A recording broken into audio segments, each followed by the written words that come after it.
My husband finally saw him. Is it? I can't make it up. Yeah. How are you? Welcome. What is amputated? Which part? Both legs. Oh, that's a mental picture you gotta grab. And we are live. Let's hear it. That's right. We are live here at the only place that's guaranteed to give you laughs. If nothing else is guaranteed to give you laughs. My name is Sunda Kronquist. I'm the director of the LA School of Comedy. Can I have a piece? I'm just kidding. See, when I was in high school, that's what we would do when we dropped makeup. We would make each other mad because the blush would break. Remember blush would break? If you dropped it or you didn't wear makeup, you were fortunate.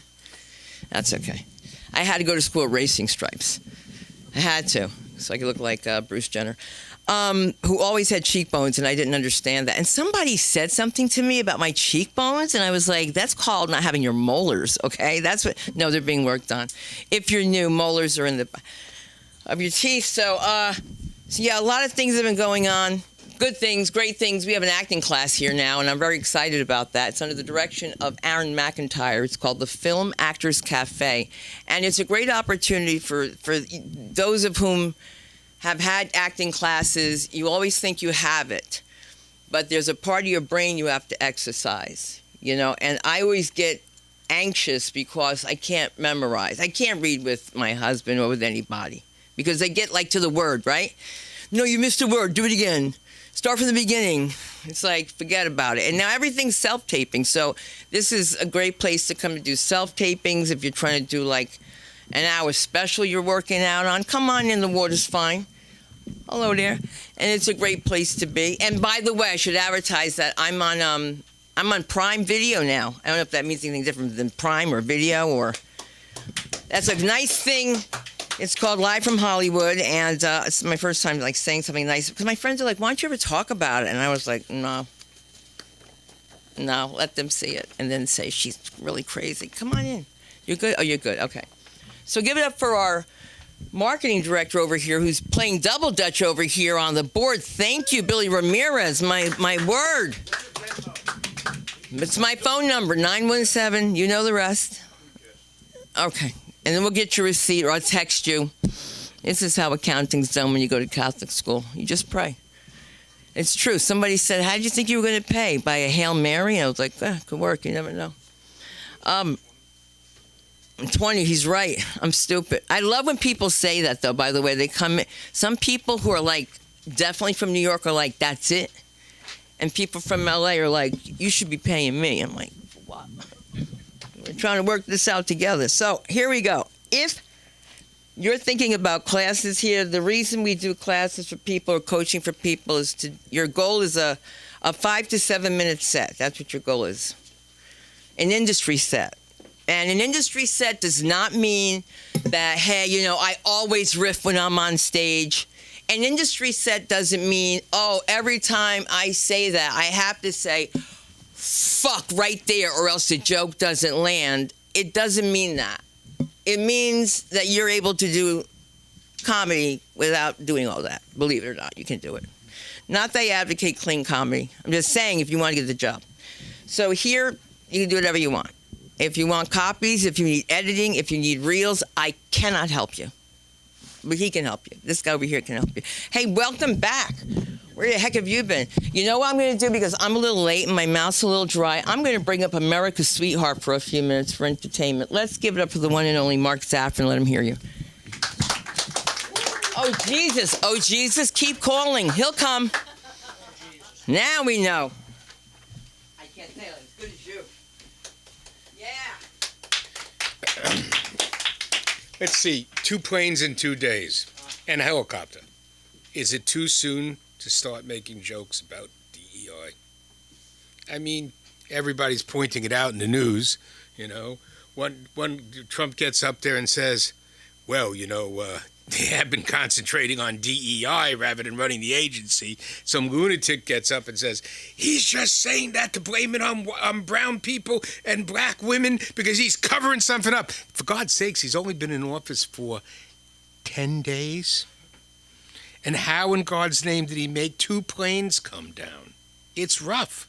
That type of power? He destroyed a whole agency before they even picked his FAA guy. He's being accused of destroying the Justice Department before they even approved anybody to run it. This world has to stop this craziness. But it did make me think about white supremacy. No, I admit there is definitely a large amount of white privilege in this world if you run into a white cop.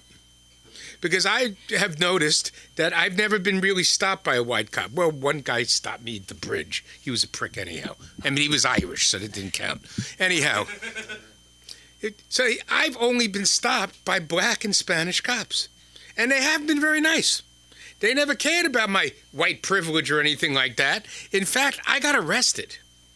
And the arresting officers were one Asian guy and one Spanish guy. There was no white privilege. What did I get arrested for? Because that white motherfucker supposedly gave me a ticket at the Verrazano Narrows Bridge, which I never answered. Next thing I know, they somehow suspended my license. So here I am sitting in a beautiful suit, getting arrested in my Mercedes-Benz on Houston Street.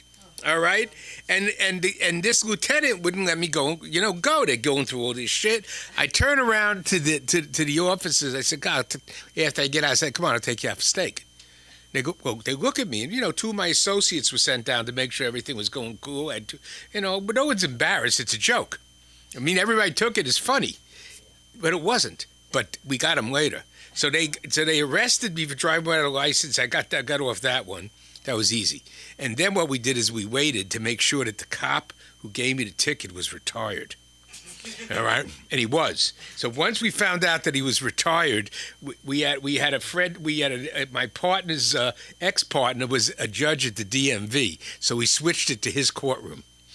So did that, and that took care of it. That was the extent of my white privilege, but anybody with a law degree and a law firm behind him could pull that shit. It don't make any difference who you are. But back to the privilege part, I've noticed that Sunda always gets mistaken for Puerto Rican.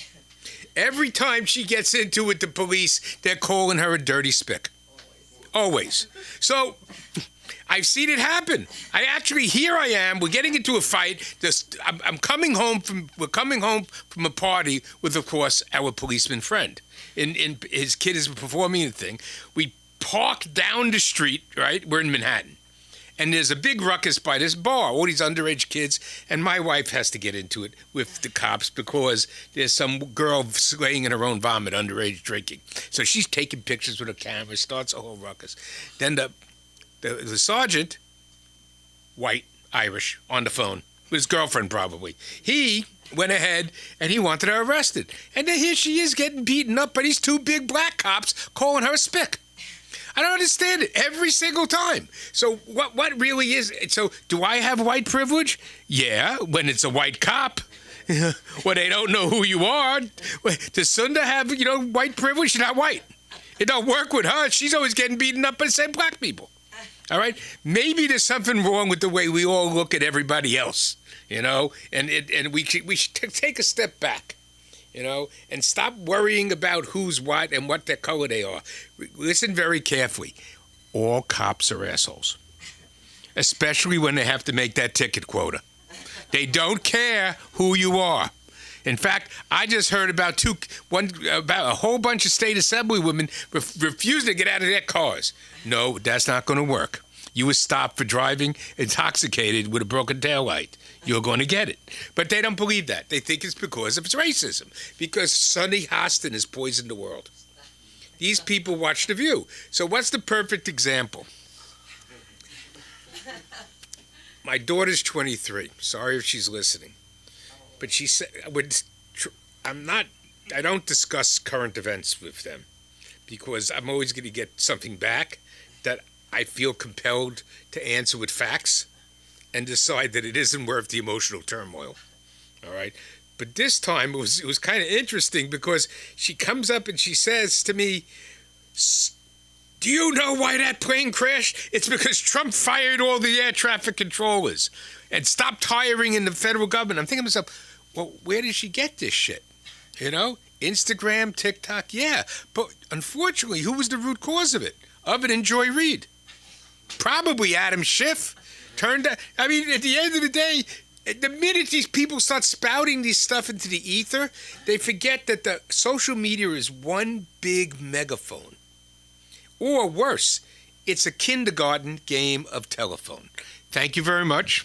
None of you got that, right? I got it. All right, maybe you. All right, Patty, maybe. You got it. Do you know what telephone is? You whisper into the other kid's ear? Then why didn't you laugh? All right.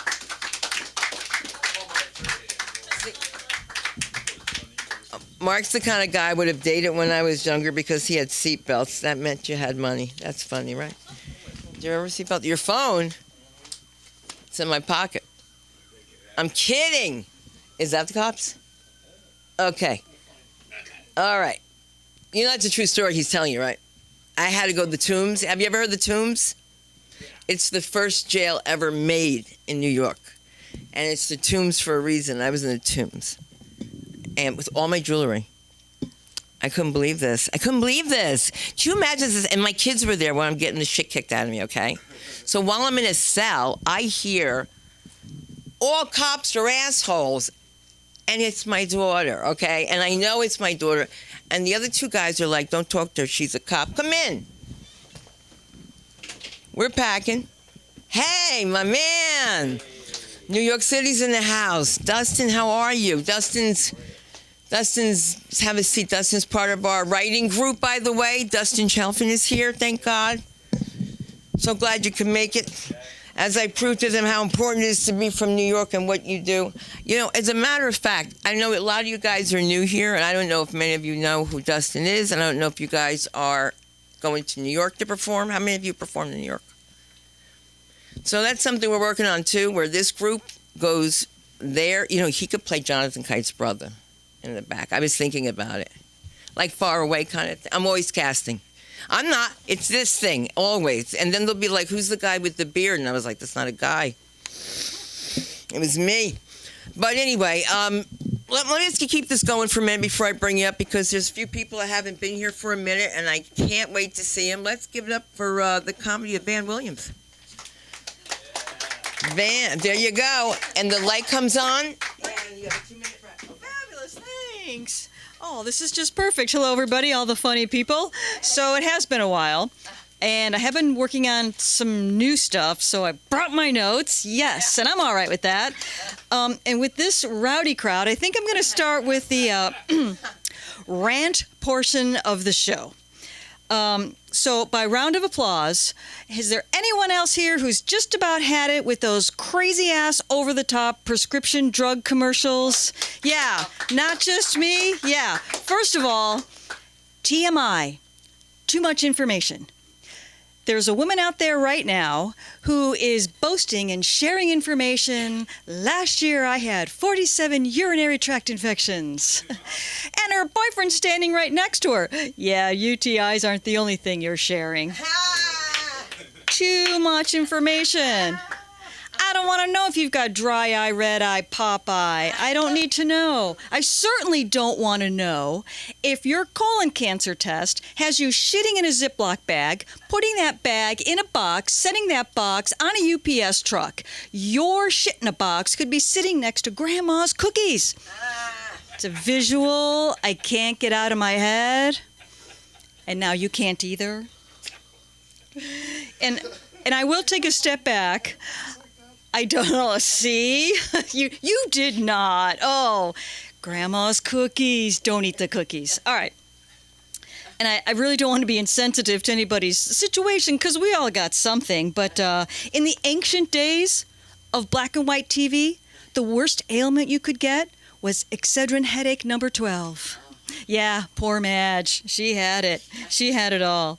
And today, in these overproduced ads, people are singing their ailments. I've got herpes. Who could ask for anything more? Oh, and my favorite, Crotch Rot, the musical. That's not jazz hands. That's Parkinson's. But don't worry. There's a pill for that.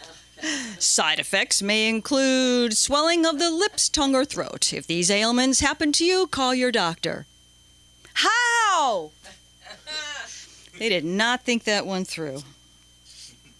My new side effect, and this was on the paper that I got, side effects may include breath that smells like fruit. I had to throw it out there because I couldn't quite believe it. So let's see. Other side effects may also include, but are not limited to, seizure, cancer, stroke, or death. Death. When did death become an acceptable side effect? If you're overweight, you're pre-diabetic. If you're over 60, you're pre-osteoporosis. If you're a man, you're pre-cancerous. If you're a woman, you're pre-cancerous. This leads me to believe if you're alive, you're pre-dead. There is no pill for that. So what do you do to avoid all that? You go to a doctor. All right, so I went to a doctor to get a flu vaccine. Yes, I'm a vaxxer. Don't be judgy. So, but then I get the billing statement, right? And who looks at the billing statement, right? I did.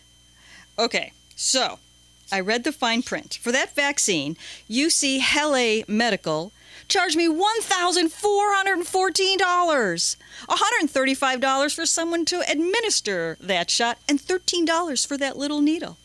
Here's my favorite. There was a charge for established patient office visit with moderate level of medical care. That was $858. And just for the record, the office visit at UCLA Medical, if you have a high level of decision making, that's $960. Yes, and they also have a form on how to appeal these. I'll tell you how to appeal it. Write out a few prescriptions, mail it to the office, and let the side effects do what they may. So there, that's my ranty thing. So I feel better, thanks. Now back to our regular scheduled programming. All right, so some of you already know, and I have to admit this out loud, my favorite television show is Ancient Aliens. Now, does anybody else watch this show, Ancient Aliens? Oh my God, I love it. And I don't watch it for the conspiracy theories. Yeah, there are two of us out there. I don't watch it for the conspiracy theories because that's what Newsmax is for. So I use it more of a travel channel because they go to interesting places, and I may never make it to Egypt where the pyramids are, or Easter Island where those big heads are, but I can always make it to the couch. And, so that show is not all about little green men, right? And I'm wondering, why is it always little green men and not little green women, right? You're telling me ancient civilizations from 10,000 light years away are still sending out little green men to do the exploring while the little green women are home polishing the UFOs. I think that is alien old school. And there are some people that think there are little green men on Earth right now, but we don't know. We don't know. If there were little green women on Earth, oh, you'd know about it, because a woman will tell you. And it wouldn't be, take me to your leader.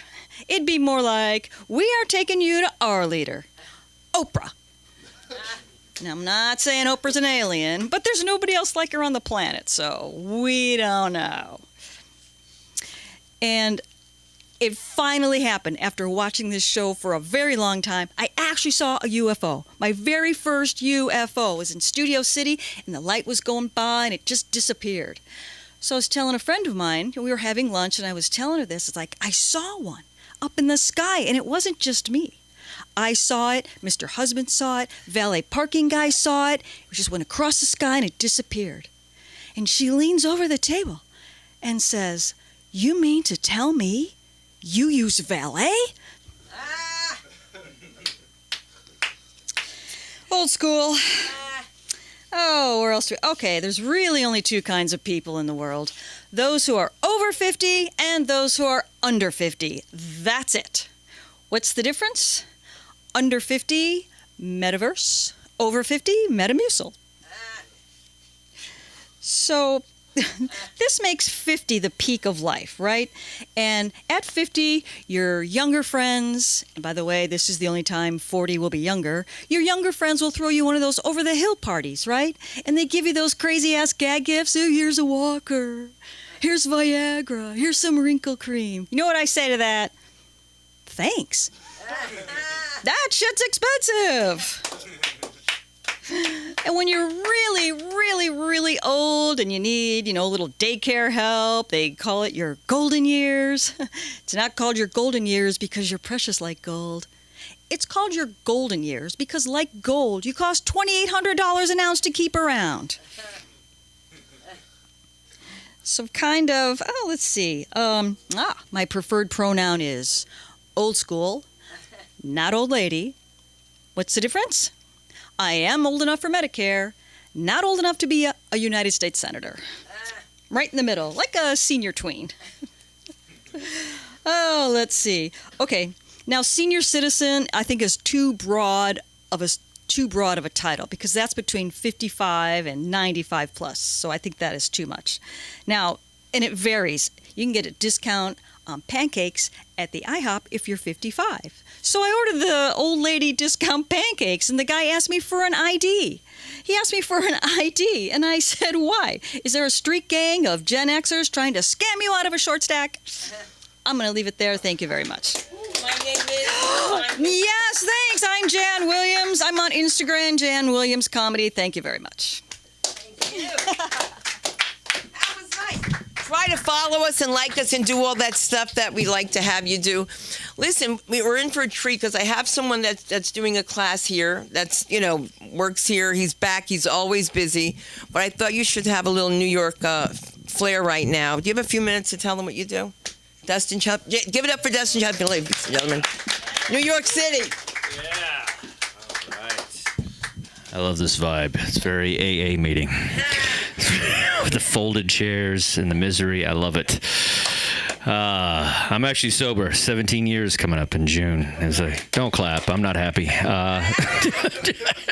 Just sitting here with feelings all day. That's the worst, right? It's the worst. People try to tell you, try to relate to you. So this guy said, I'm addicted to exercise. I was like, shut up. I don't know about you, I never blacked out and woke up with abs, just on a treadmill with one shoe, That's how'd I get here? The day this guy says he's a chocoholic, that's what he said. It's like, really? I don't know about you, I never had so much chocolate that I ruined the first 10 years of my career. Like,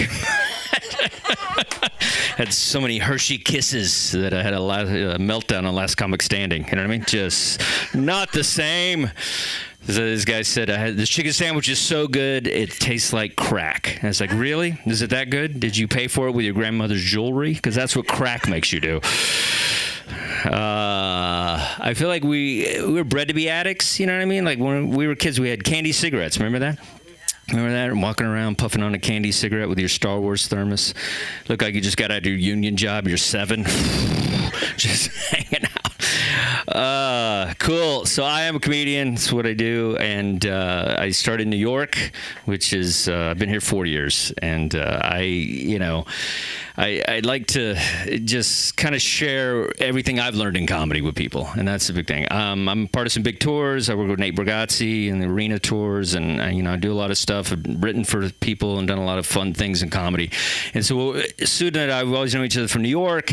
And, we kind of hooked up a little bit. We hadn't quite been able to kind of be on the same page, but I think we are. This month, we want to do some workshops. And, the reason I like to do comedy, because I feel a lot of people that teach comedy, Sunda knows what she's doing, but a lot of people do not. And so there's a lot of, scam artists out there and stuff. And I feel like we have like 40 years of history in comedy and stuff like that. So I want to do some cool stuff, different kind of stuff. Like we bring in, kind of Q&A and some like comedians have been on television and stuff. And you can kind of work with, maybe throw some bits at them, and we all kind of write as a group. My whole thing is, it's called Write Club, where we just all kind of like help each other write, as opposed to me just acting like I'm a comedy professor, It's like we all just kind of do it together. Because every comic that's good, the reason they're good, because they had good comedy friends and people that helped them, and older comics and younger comics. And so that's kind of the vibe I want to do here. And so, so we're going to hopefully do that soon. And, that's all I got. Thanks. Oh, at Dustin underscore Chafin on Instagram, DustinChafin.com. You can see all the stuff I'm doing. But yeah, cool. All right. CHAFIN. Chafin. Chafin. You always say Chaffin. You have the L in there. You've made me French, Chaffin. You do a lot of weird stuff. But we love you guys. So hopefully we'll work with you guys. It'll be fun. Thanks. Yes. I love you. Thank you for the, you know what it is? Because you need sometimes a New York state of mind to bring it in. And I'm gonna bring up somebody that I don't normally bring up this time, but I'm gonna bring it up this time because you never know who you see and who will see you. And I just want to see if anybody has any energy for the Adderall energy of the one and only Patty. Have you taken your Addy for your Patty? I'm ready. Can't hear you. Patty. Josh Gad is here tonight. How are you, Josh? Good. Good to see you. Very good. How are you? Are you guys? Because I think Justin hit the nail on the head. This is equal parts open mic and intervention. Kind of, a little of both. I want to thank Captain Picard for being here. Picard. I'm very excited, and I want to say, and I'm not just saying this, I mean it. You are a beautiful group of people. There's a couple shitbags here, but for the most part, a pretty good-looking group of people. I love Sunda. Give it up for Sunda. You have the smoldering sensuality and the vulnerability of an alcoholic cheerleader. I like that. Very good. We had Mark earlier. How about that? Give it up. A little political input tonight. It's kind of a intellectual Tony Soprano meets a kosher Sean Hannity. I like what you did. It's good. My skin is tight. Can you see it? My skin is tight tonight, and I want to tell you why. I got this thing I'm doing now. They're called salmon sperm facials. Are you familiar with these? My buddy Alan Jessica Weiss turned me on to them. Salmon sperm facials. They're great. They're very easy to apply. The hard part is getting the salmon into your hotel room. Are you guys here? Are you guys here? I was feeling great. I was feeling great. And you know what I thought I'd do? Jacob? I thought I would get in my car and drive 32 miles and pay $10 to be mildly ignored by my peers. That's you guys. Yeah, that's good. But not here. Not at this mic. No. This is the mic where we laugh. This is because most mics, I feel the way that Chief Justice of the Supreme Court, Clarence Thomas, feels. That's kind of the soft bigotry of low expectations at these mics. That was political. That was just for Mark. That was just for Mark over there. But here's my point, and I think you guys can celebrate with me. Will you celebrate with me? Will you? Thank you. I recently, at the urging of my wife, had my first gay experience. Thank you. Thank you. I went and saw Wicked. Hold on. Look, I didn't go see the movie. That's gay to begin with. I went and saw it in the theater. That's fucking gay. That's very gay. I was in the pit. I was fabulous. And I feel like I can say that. I'm secure in my masculinity when I say that. I think homophobic people, like, I'm not homophobic. If my son came out to me and he was gay, I would support him 100%. And I would secretly wish he was a top. I would secretly. I don't know why, but in that equation, I would like to think of him as being a top. You know what I mean? Like, I would come from the Midwest. I come from a very cloistered, conservative, sexually, very, severely Catholic, I'm ashamed of my body as God intended, that type of thing. And I never ever had a massage until I come to California. And I got out here, I was 19. I said, I'm going to get me one of those massages. I'm getting me one of those. So I'm there. I'm in the little tiny room, and the masseuse walks in. He says, take off all your clothes. And I thought, it was kind of odd because it was a foot massage. So I did. And I'm standing there. I got my clothes in my on my arms, and I said, "Where should I put my clothes?" He said, "Just put them in the corner next to mine." And I want to say something. That didn't land at all. Where were you? I want to say something. It was awkward, and there was a lot of unnecessary eye contact, but it was still the third best hand job I've ever had. Absolutely. Give it up for hand jobs. What would we do without hand jobs? Hand jobs are marvelous. They're a marvelous thing. Don't talk down hand jobs. I'll say something, and you might think less of me, if that's possible at this point in my set. I once paid $175 for a hand job. Thanks, Josh. Thank you. He was my cousin, and he needed the money. Well, I let him do it outside my jeans while I was eating an ice cream cone. You know what I mean? I could have just given him the money, I suppose, but he's a registered Republican, so I wouldn't want to deprive him the dignity of work. This is a right-wing crowd, is it not? That's okay. This is a solidly white-ring crowd, so I did get a massage on the way here, but now I always ask for a woman. Not because of anything sexual, but because I can pay her 28% less. All right, you're good. You're good. Are they passing Xanax out at the door here? Is that exactly what's going on? Come on with it. Come on with it. Yeah, there's always in a group of guys, like in a group of guys that hang around, there's always one guy who will ask the unholy question. You know the unholy question. Would you suck a dick for $1 million? First of all, don't answer that question. What's he going to do with that information? Second of all, they never have the money on them. Never, because I think the answer is obvious. Yes, because again, and I'm not the least bit homosexual. I'm just an entrepreneur. I got to stand on business, or in this case, kneel. But the truth is, all work is something that we would do that we don't want to do because we get paid for it. Am I right? And besides, I would be a terrible father if I didn't do that. That's generational wealth, if you think about it. Okay, we'll knock the blowjob bit out of there. Jeez whiz. $1 million doesn't cut it anymore, man. Well, it's an old joke. It's an old joke, yes. Hey, all right, listen, I'm just going to go off the cuff here.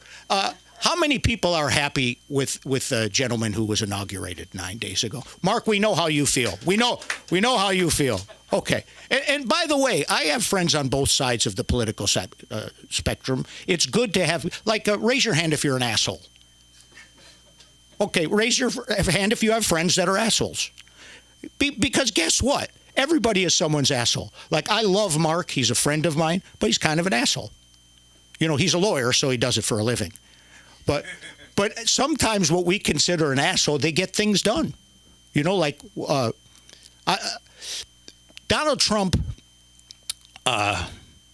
look, I'm going to be direct with you here. And I'm going to say something. All Trump voters aren't racists. They aren't. But all racists are Trump voters. Did he win the swastika pancake breakfast demographic? Absolutely. Abso-fucking-lutely. But there's not enough of them to win the popular vote. And that just proves my point. There are way more assholes than racists in this country. It's a fact. Give it up for assholes. So maybe we need to include assholes in our lives to kind of raise our critical thinking. And I'm happy that when he was inaugurated, he announced that now there's just the two genders. That's good. But it doesn't seem like progress to me. What is it, the 1950s? Two genders, that's so good. Also, you can say the R word again for some reason. I don't know why that is. I never said it before, but, I'm not from Boston. Ever heard people from Boston say, retarded? Which sounds kind of fucking retarded, if you ask me. That makes sense. This is good. You're good. You're a good-looking group of people. Any of you married? There we go. That's it, huh? Okay. He doesn't raise his hand. Is anybody here in love? All right, that's good. You raised his hand. He didn't raise his hand. You'll notice that time. She's not looking. She's not paying attention anyway. She'll get back to us later. That's okay. Okay, now this is my favorite demographic. Oh, the light went on. By the way, that red light means that your prostitute is ready, in case you're wondering. How many of you are just fucking. Give it up to the just fucking people. Not even the married people are just fucking. Yo, you're just fucking. Do me a favor. Please keep fucking. Give it up for these fuckers who fuck. Come on. Well, let me tell you, I will be collecting Social Security very soon. So I need you to create fresh bodies to buy into this Ponzi system of a country that we live in. I need that. I need it. Well, I want to tell you, and I mean this from the bottom of my heart, you guys have been mediocre. Absolutely mediocre. And I don't mean that as just as an audience. I mean that as human beings. So this is the part where I lose my likability. I don't know if you know that. Might have happened a little earlier. But I've had a good time. I really have had a great time. Not here tonight, but in the past, I've had a wonderful time. So I'm going to bring up the mistress on this misfit island of toys. Can we get a healthy round of applause for the one and only Sunda Kronquist? Give it up. You can find me at Paddy, PADDYFORCOMEDY. I book a booked show. It's a booked show every Wednesday at The Mix. It's a nightclub in Pasadena. So let's keep it going for Sunda Kronquist. Come on, brother. And it's mixed with 2 X's, okay? Now that we've got it going on, let's give it up for Mr. Parmesan. Let's do this. Come on, Johnny boy. Johnny boy Parmesan. Hey, what's up, everybody? How you doing? Good. So, one time I know this guy on Christmas, he thought he had a broken arm. He was concerned, so he called up the hospital, and he was like, yo, I think my arm might be broken. Do you have anybody that's working today? Because I know it's a holiday, so you might not. And they're on the phone, they're like, luckily, we still got a skeleton crew.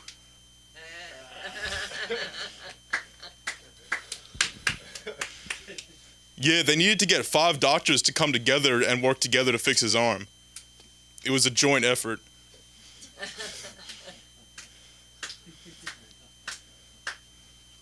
So, one time I went into this building and I asked them what it is. And they said it's a blood bank. Then a few days later, I go back to the same building. Ask them what it is again. This time they said it's a food bank. Turns out the guy at the counter is Dracula. Yeah. So do you hear Dracula gave himself a makeover? He got revamped.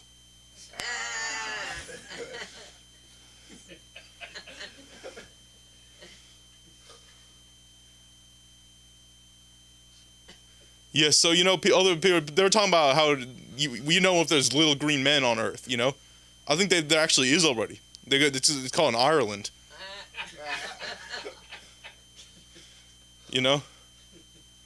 Yeah, you guys are, Ireland's kind of a weird country, They got a, how I was going to kiss the Blarney Stone in Ireland? People talk about that.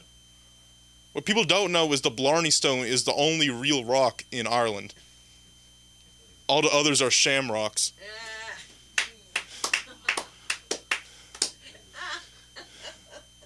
Yeah. And the capital of Ireland, it's weird, it's because it's always getting bigger all the time. Because it's Dublin.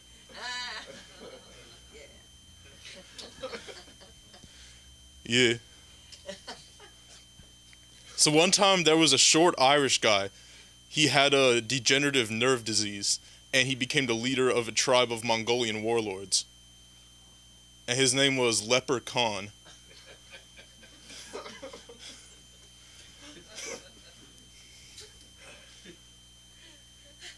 So, I'm what some people call a rule-following hipster.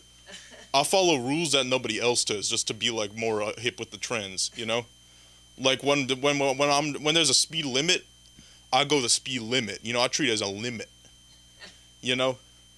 Like if there's 50 miles per hour, I'm going 50, not anything more than that. Now to be fair, I probably couldn't go over 50 if I wanted to. Cause what I'm driving isn't technically a car. It's more like a Roman chariot with a donkey taped to it. The donkey's name is Big Preston.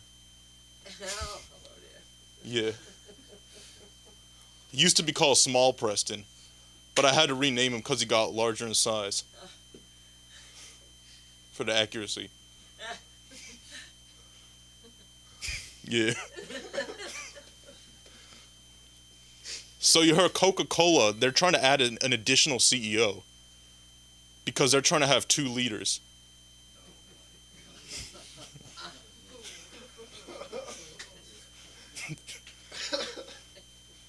Yeah. So, when you're in college, it's sometimes kind of hard to eat healthy. People are always busy with their work and homework and all that. So you don't get time to cook healthy food. Like I used to know this one guy. Like I know this guy who was eating ramen noodles straight up out the bag, not even cooking them or anything. But I feel like if you think about it, that's actually the correct way to eat them. Because they're called ramen noodles. If you're supposed to cook them, they'd be called cookman noodles. Yeah. Yeah, I feel like in general, I think raw food is actually better to eat than cooked food in a lot of cases. Like, people will tell you that raw beef isn't safe. They say it gives you salmonella. I think that's fake, If it's from beef, why'd it be called salmonella? It should be called beefella. Yeah. So one time there was a bakery, and they got a shipment of dough. It was really big, and it was so much dough that they couldn't even make bread out of all of it. It was not needed.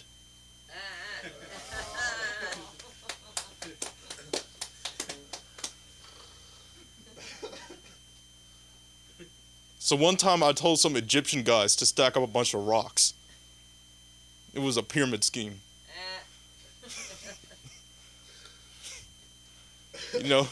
One time there was this guy who's dyslexic, but he won't admit that he's dyslexic.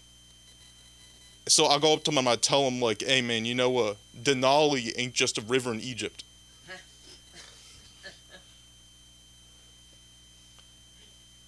Yeah, so people talking about the Chief Justice of the Supreme Court.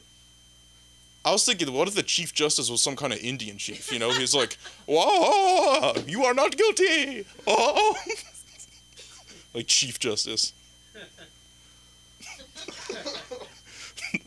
Or like if you get, instead of doing order in the court, he does like a war chant or whatever with like a drum. He's like, bum, order in the court. Bum.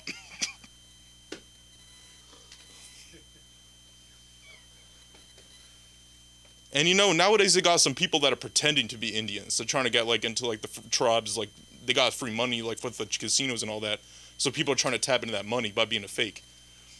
In the Choctaw tribe, they call that the Moctaw. Yeah. And in the Shoshone tribe, they call that the Shophony. Yeah. And in the Seminole tribe, they call that the Seminole, Yeah, it's like, you're more of like a 132 Knoll or something like that. And what I'm really wondering is, why can't they just get 2 Seminoles together and create the full Knoll finally? Yeah. So you guys know if jellyfish, they're always trying to sting you and stuff. What's the point of that? Why are they doing that? People talk about how you gotta watch out for jellyfish. What you really gotta watch out for is this thing called the peanut butter fish. It stings on the roof of your mouth and never lets go. Jellyfish they have no brain and they just float aimlessly throughout the ocean. It's kind of like me. Jellyfish are classified in the phylum Cnidaria, which is characterized by its radial symmetry and its 2-phase life cycle, consisting of the sessile polyp phase and the free-swimming medusa phase. Kind of like me. Yeah. There's the longest type of jellyfish is something called the lion's mane jellyfish. It's 40 feet long. It's really big. But what I'm wondering is why they gotta specify this is the lion's mane jellyfish. Does a lion have a side jellyfish?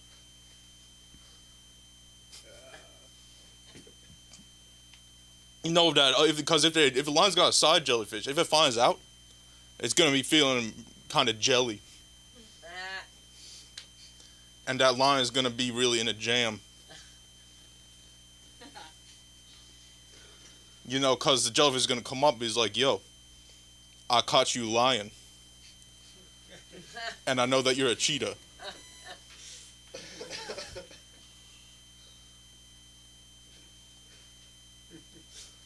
So imagine what it'd be like if you lived in a world of the chess pieces. You know, it'd be kind of weird, right? It's just like your friends are like the royal family and the 2 horses and 2 knights and 2 castles. What kind of people are that? You know? You think the chessboard actually has a dark secret that people don't know about a lot of the time. It has a checkered past. You know, and all the pieces are actually from the pieces they bought them all from a pawn shop. I remember I went into the pawn shop to buy some of those pieces. I asked the guy running the store, "How can I pay for this?" And the guy was Australian. So when I asked him, he says, "You can use a check, mate." Yeah. You know, but some of the chess pieces aren't happy with how the movement is right now on the board. You know, the pawns are all kind of mad because they want more chances for promotion. And the bishops want to be able to jump over the other pieces like the knights can. They're going to call it the leap of faith because the bishop jumping. Yeah.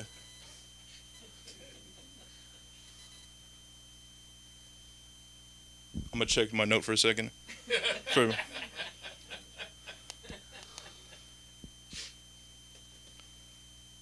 Oh yeah, I'm designing a watch that doesn't have any numbers or hands on it. It's a timeless design.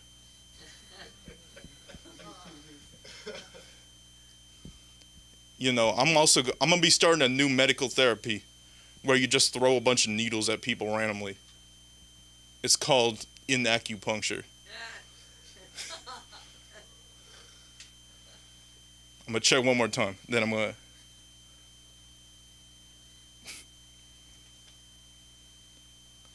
All right, you know, nowadays people are charging you money to look at origami. It's called pay-per-view. Thank you, everybody. That's the end. And where do we find you on social media? I'm gonna have an Instagram. It's Johnny_Parmesan. My picture is like a guy with a cheese suit. I can't imagine. Okay. Hey, did you get up for the Choctaw Indian that's here tonight? How funny. I didn't know that. Then nobody knew. Disgracing my people. Talk about his people now. He could be making money opening that comedy club over there. Remember, when you use your hands a lot, your power's in the microphone. So when you do your joke like this, these people can't hear it. They can't hear it. And that's why a lot of times they don't laugh. But it's funny. You're very funny. You got something there. And remind me of a young Tommy Savage, if you're listening, Tommy Savage, just to get you going. Okay, and that's that. Where's Zach? Come on, Zach, let's do this. Fastest open mic in town. What's going on? Happy New Year. My New Year's resolution is to stop asking myself, who's a big boy. It's been a tough year. My dog died. And when your dog dies, it's a lot like going through a breakup. At first you're sad. Then you just miss the sex. We're warming up. I'm a cat guy. I have the personality. of a cat because I can come say hi and be social, but I'd much rather hide under your bed and throw up. That's what my cat does. All right, we're warming up. But yeah, it's been a tough year. The bad news is one of my cousins became a stripper. The good news is it was the hot one. All right, we're warming up. It's 2025. I'm thinking about getting a gun. A lot of people say having a gun is like having a penis, but they don't give you any money when you take your penis out at the bank. You know what I'm saying? All right, we're warming up. Anyway, thanks for being here. I know I wouldn't be here if my dad took no for an answer on prom night. Thanks, Dad. I've been thinking about my childhood a lot, and I finally understand why my dad hit me with a belt. But I don't understand why he asked me if I like it. Pretty weird. I really want a girlfriend. I just can't stand loud noises. I miss having a girlfriend. It's no fun. It's no fun pissing on myself in the shower.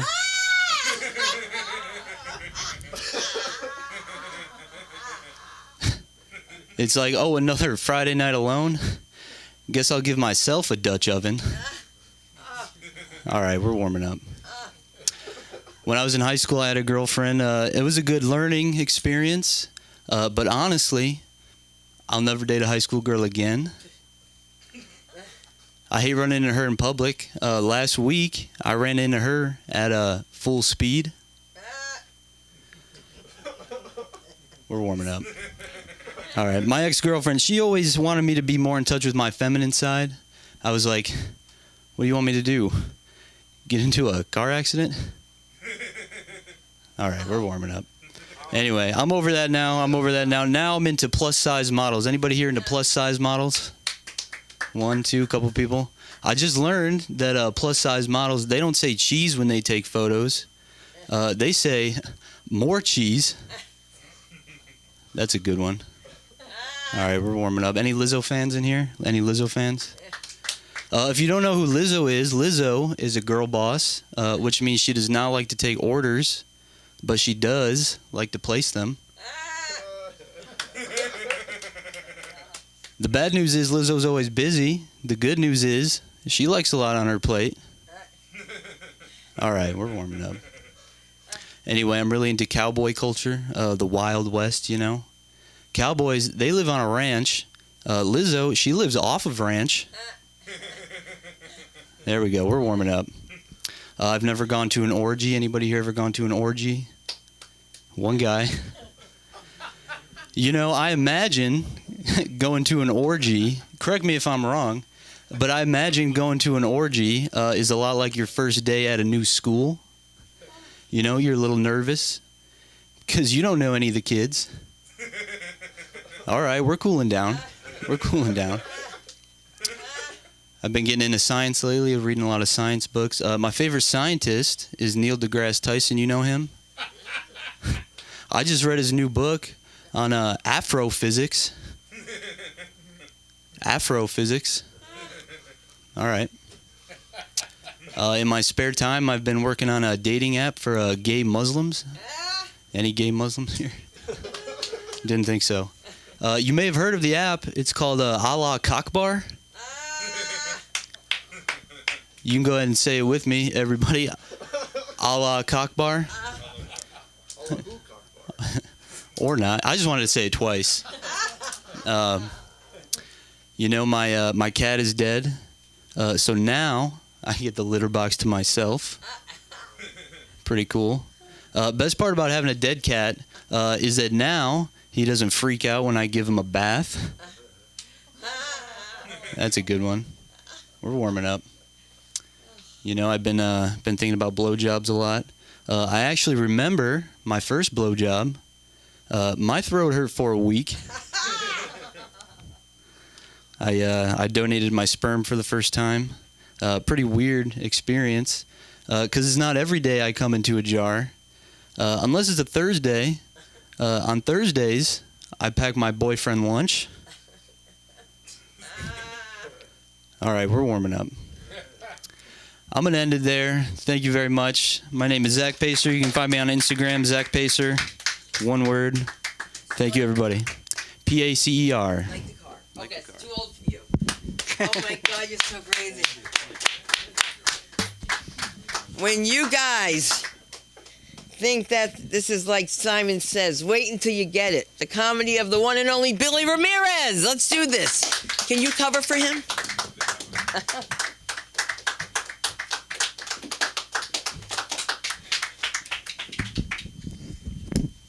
All right. I got to switch gears from doing all that. What do I want to try? All right. Okay.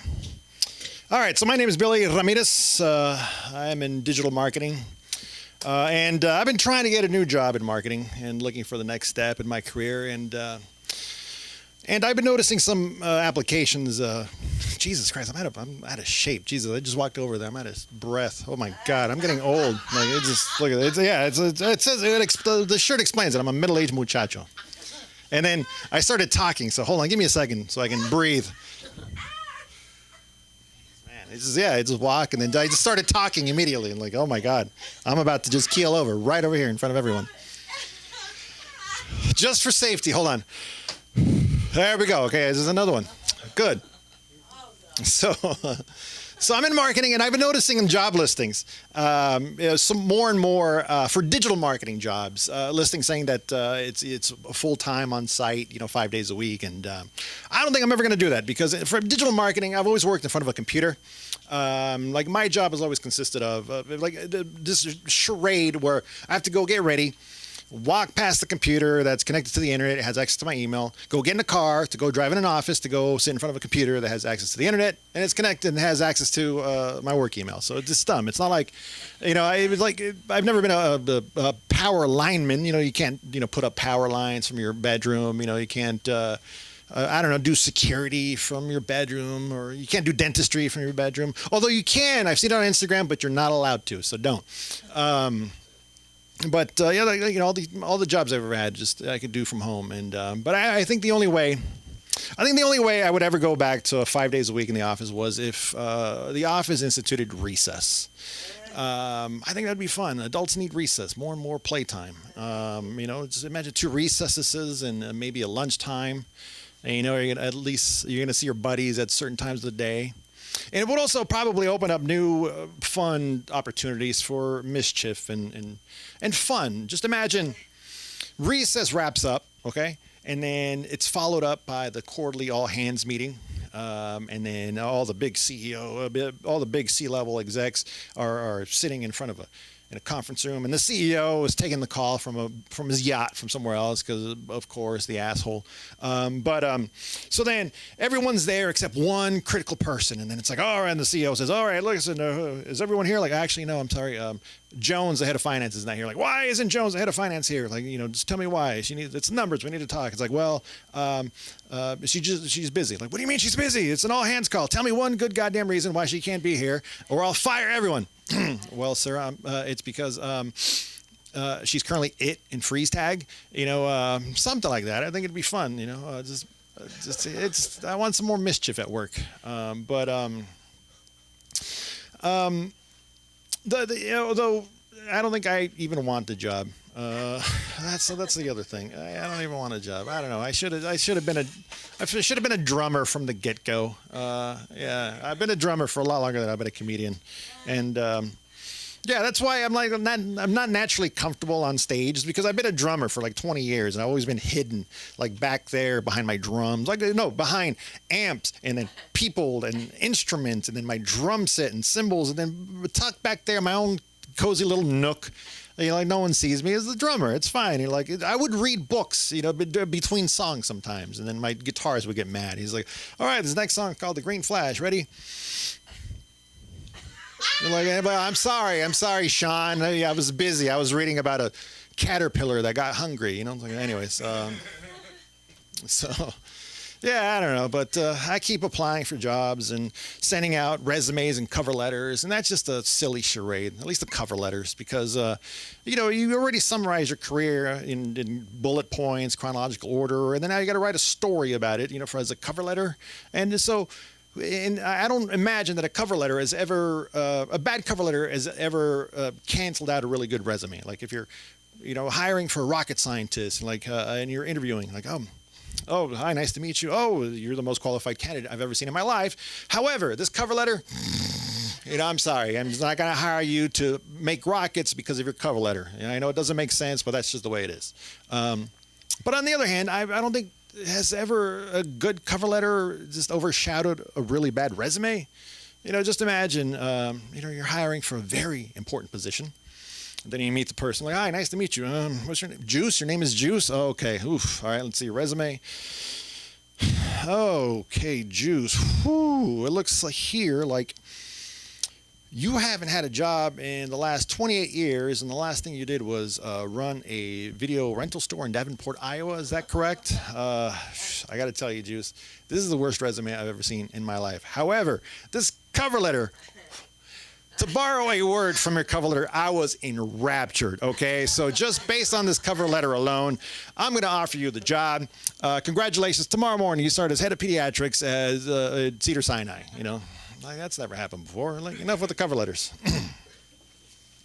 All right, this is brand new, so this will be fun. My name is Billy Ramirez, and I don't believe in premature ejaculation.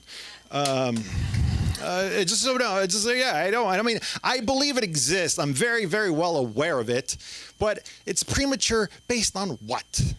Based on what? That's what I want to know. Is based on what? Like, is there a chart that I can look up? There's other like sexual things that in charts that I can look up. You know, go on the internet, like average, above average. That's the one. That's the one I've bookmarked ever since. But at least there's a chart. Like, just come up with something or a formula. Just give us something to work. It's like, like a length of dry spell times last time you went to the gym times vitamins and whatever. In my case, it'd be like, just be happy you got invited to the game.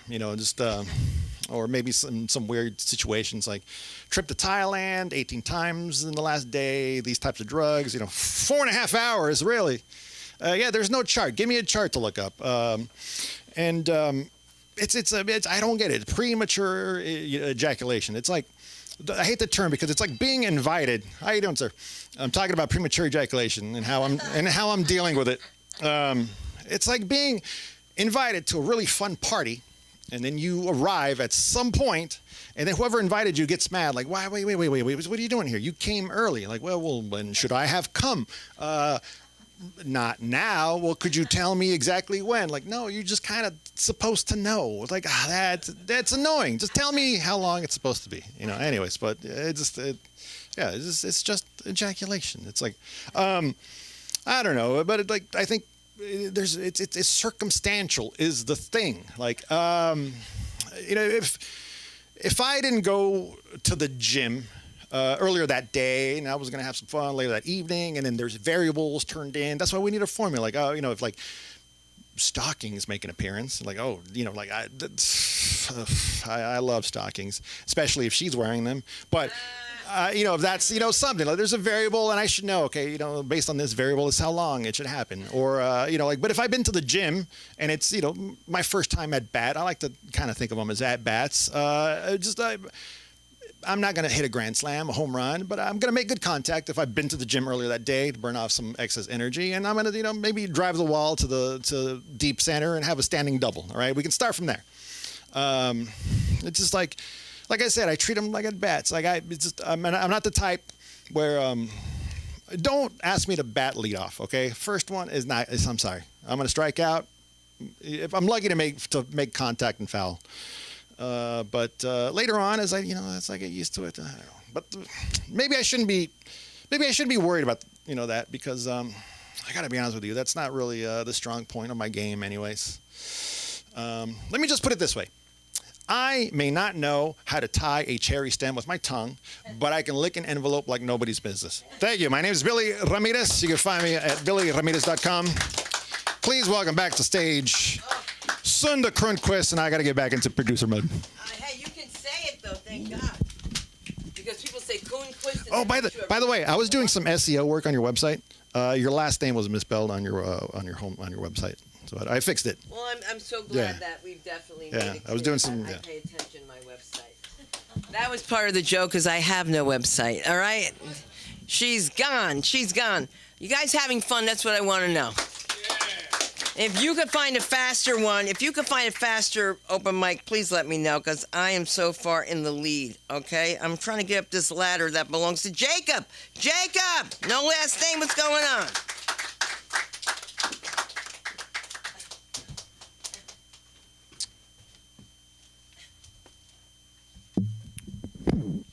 What's going on? Energy. Yeah. Okay.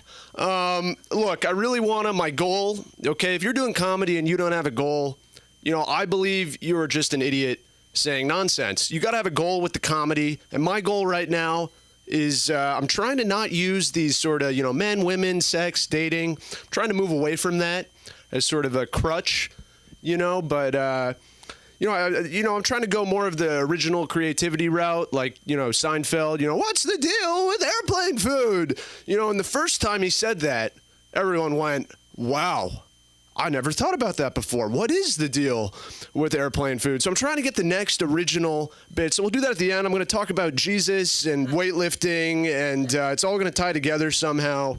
But, I'm recently single.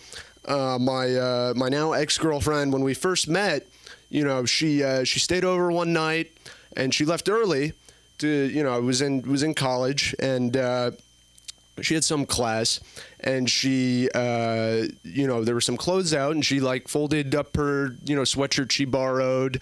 And the other thing is she was really quiet when we first met. And I thought, you know, I'm sort of a talker. I like to talk, shoot the shit, you know, and she's very sweet. And I sort of explained this to my friend, and I said, hey, this girl I'm seeing, great. But, she's really quiet. And I told him about the folding the laundry thing. And he's like, you're complaining about a woman who shuts up and folds laundry. So I guess it's my loss. But anyway, I went to a singles event last night. And a lot of bits just really wrote themselves. Just while, you know, lived through it. But it was a singles night. They gave everyone a pink wristband, right? They gave everyone a pink wristband, and you get there, you're supposed to find your match. And they were all pretty cutesy. You know, macaroni needs to find cheese, and Netflix needs to find chill. Anyone not understand Netflix and chill? Do I need a... Anyway, okay, they had, John Lennon, Yoko Ono. They had a bunch of different people. They had John F. Kennedy and Jackie Kennedy, which sort of, I was like, why wouldn't you want to be Marilyn? That's a little ridiculous to be getting cheated on. And I met, JFK, and then he cheated on me with Marilyn. That would be a plot and a half. But, I show up. It's a cool place, pretty happening. And I can't find. I was Dr. Watson, and my person was Sherlock. So I'm thinking, okay, they better be a good detective. I mean, I'm pretty tall. They can't miss me. Sherlock, not a detective. Spent a few hours walking around, and eventually I just said, you know what, screw it. I'll just try to match other people up. Because you say, oh, hey, who's your person? Oh, I'm John Lennon. Oh, I just saw Yoko. She's over there. And so I'm trying to connect John and Yoko, make it happen. And Yoko's not really into John. She's into, the big dude with the big biceps. And, I'm like, John, it's not really not happening. I know you're a Beatle and all, but maybe not tonight. Yoko's otherwise occupied. But eventually it got so bad, I went to the event organizers and I said, look, Sherlock, horrible detective. Is she even here? Is she even a she? And this creepy French guy, little guy, there are two kinds of French people. There's like big fat French guy who's like, like big fat French guy. And this guy was a little French guy, like, I'm a little French guy. I roll around in the mud and I wear a blue shirt and I like to fuck, And so he comes up to me. I'm connecting John and Yoko. He's like, what are you doing? You're not talking to as a woman. And I'm like, hey, whoa, relax. Relax, Frenchie. Relax, buddy. You go, who's your person? Who's your person? Dr. Watson, you're looking for Sherlock. That is a guy. Are you gay? And I'm not homophobic. But, to make it full liberal circle, who is he to say what I do in the bedroom? Very straight as they come. But eventually, I do the little goofy thing. I put the little Sherlock question mark on my phone, and I make it take up the whole screen, and I walk around like a little asshole. And lo and behold, I'm 22. It's a 40-year-old Latina woman, and I say, okay, let's go get our free drink. Yeah, to age gaps. Yeah, give it up. But we're talking. It's very clear. I'm trying to give off. Maybe I'm 26. Maybe it's close. Maybe she's 35. Trying to bridge that gap. We really said, I don't really know if this is Yeah.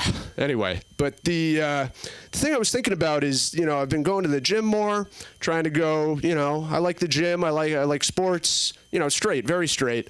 And I'm thinking about all these guys at the gym. It's not a really social place, and they're all trying to be like the big guy at these events. There are guys last night who just stand there and they attract. They're just huge, right? They just stand there, and then they have a tiny little woman come up to them who's like the size of their bicep. You know what I mean? And they're just like a tractor beam, And there are these other guys at the gym I see every day. I look down the squat racks, and they're just, they're really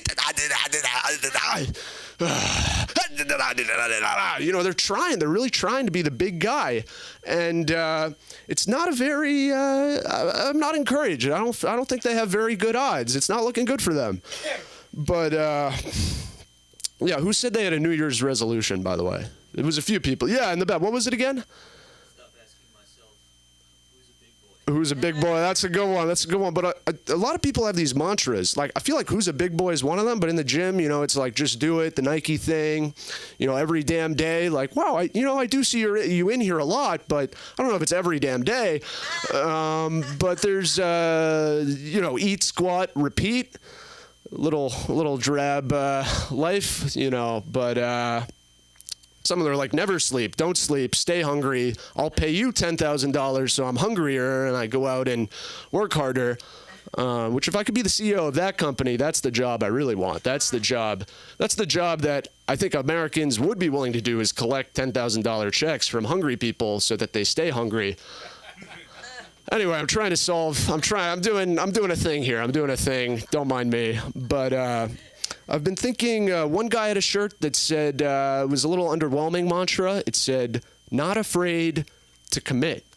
And it's not that he's committed, right? And it's not that he's confident. He's not afraid to commit. So if an opportunity to commit, so it presented itself, he would commit. But having said that, the gym, day to day, I mean, should I commit every day? What about every other? It's sort of like I imagined if Bernie Sanders were, let's get political here, like Mark. If Bernie Sanders were saying something about, the Syrian refugees, or it's like all the Hollywood people who are like, oh, we got to adopt more, impoverished, children from third world countries. And, they're not afraid to commit to adopting the refugees or but, having said that, I'm from Brooklyn and Vermont. And, let me tell you, I don't know if a Syrian refugee would do very well in Vermont. It's not a very hospitable place. The climate is different. If I were in a different location, maybe Virginia, perhaps, maybe I would do it. Anyway, Bernie Sanders, famous guy, if you haven't heard of him. But, anyway, I got to talk about Jesus. Oh, man. Wait, is that 1 minute or 2 minutes? 2? Oh, beautiful stuff.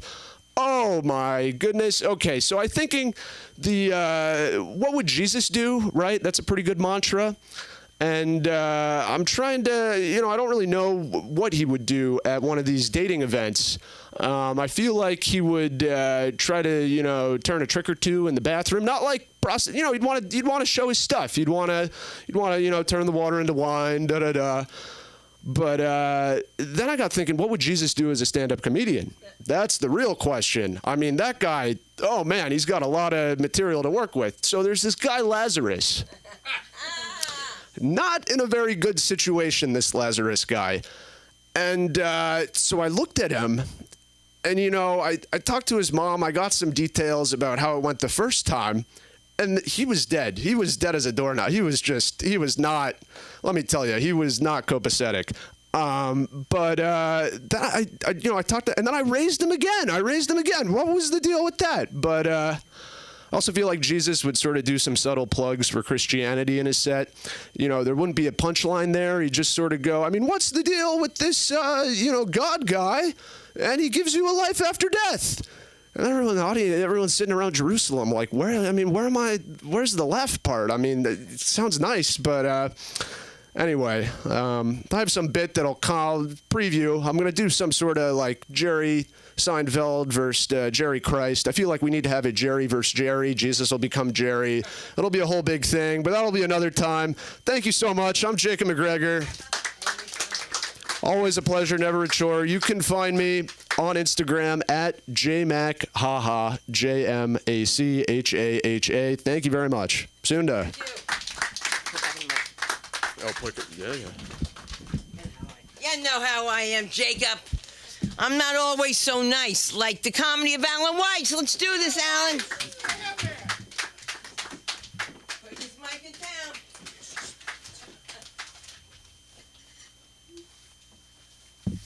Hello, my name is Alan Weiss. Thank you. I'm glad the post office is here because I have many questions about the post office for later. Why I always get my neighbor's mail and then I have to walk it over. I should get paid for that. Anyway, I have our RTF, resting tired face. I found a lot of women in LA have RBF, resting Botox face. I'm on the spectrum. Yeah, I'm on the spectrum. Where was that joke? Okay, I'll get it back. Okay, so I'm on the spectrum, and people always go, "You have such a great deadpan." I go, "Yes, it's called autism," which is great because in LA I like to play the game. Is it autism or Botox?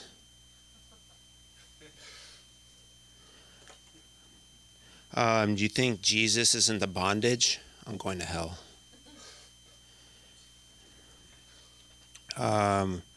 My girlfriend's like an egg, over easy. That's horrible. I'm just writing all the things I wrote down while I was listening to all you. I went to Wicked. I went to Wicked too. So the gayest thing I ever did, and I read the book. Super gay. Very gay. It's okay. I don't read resumes when I get them. I just, I just throw them away. No, just kidding. There's too many words on them. Patty was talking about salmon semen. And so my sister-in-law, she had a salmon semen facial. And it made me wonder how they get the semen. Is it a catch and release system? Where they catch it, jerk it, and release it? The only people who leave happy are the salmon? It's why they're so easy to catch?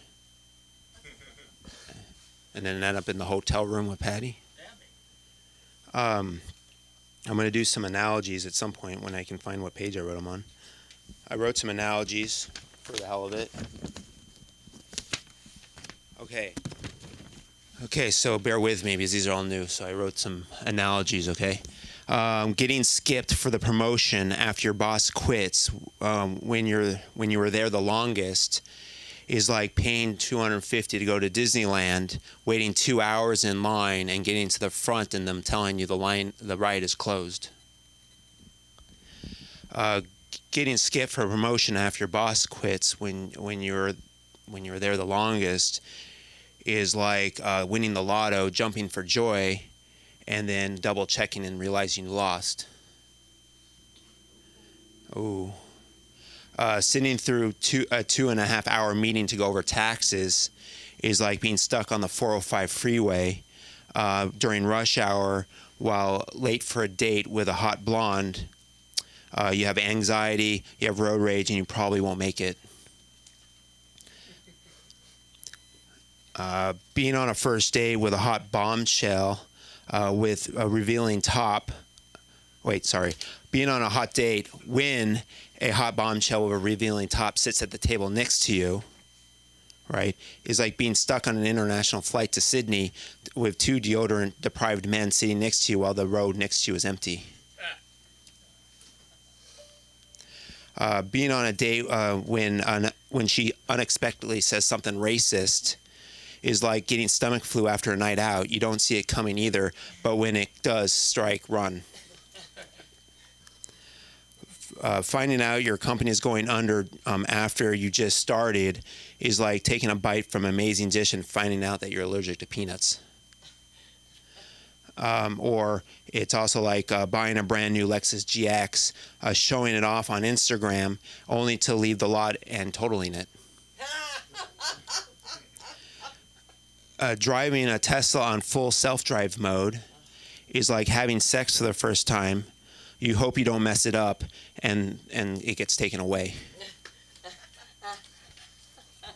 Okay, those are some analogies I wrote. Okay, thank you.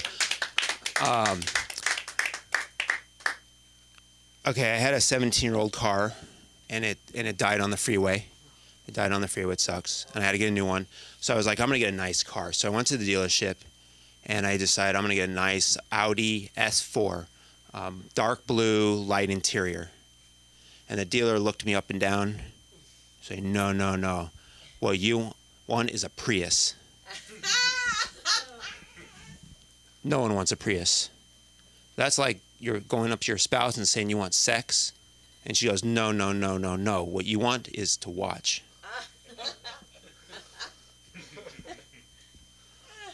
I just rewrote this one. So I was trying to figure out what car how I could afford the car. And I was talking to my girlfriend, and I'm an accountant, so I save and save and save until I can afford it. And I asked you, like, how did you get your BMW? And she said, I just screwed the salesman. So I tried it. It didn't work. They charged me extra for the Prius. Hashtag frowny face. Hashtag driving away in the slow lane. Hashtag ugly yellow HOV sticker. Hashtag shoot myself. I like ghosts. Ghosts are scary. But if I was a ghost, I'd be a helpful ghost. I'd be like, woo, you left your stove on. Or be like, woo, your boyfriend's got gonorrhea. Or woo, your neighbors shut the blinds, your neighbor's a perv. But I'd be a helpful ghost. I'm not a helpful ghost. I'd be an autistic ghost because I'm on the spectrum. So it'd be more like, woo, yesterday's date was divisible by 2. And it was International Donut Day.